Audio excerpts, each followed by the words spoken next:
Hey everyone, today I'm going to show you the difference between TinyTask and AutoHotkey and help you figure out which one is best for you.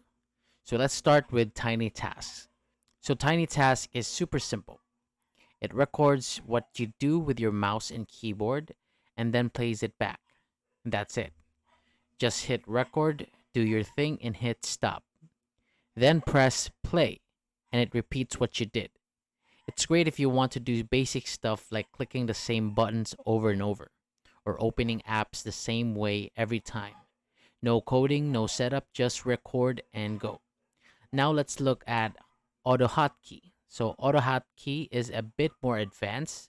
So you have to write small scripts like little lines of code, but it gives you way more power.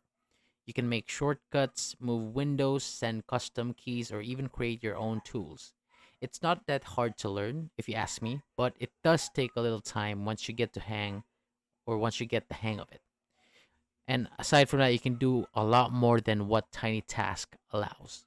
So which one is better? If you just want something fast and easy, no coding, no stress, TinyTask is perfect. But if you want more control and you're okay with learning a bit of scripting, AutoHotkey is the better choice. Both tools are great. It really depends on what you need. So thank you so much for watching, and I hope this helped you choose the right one.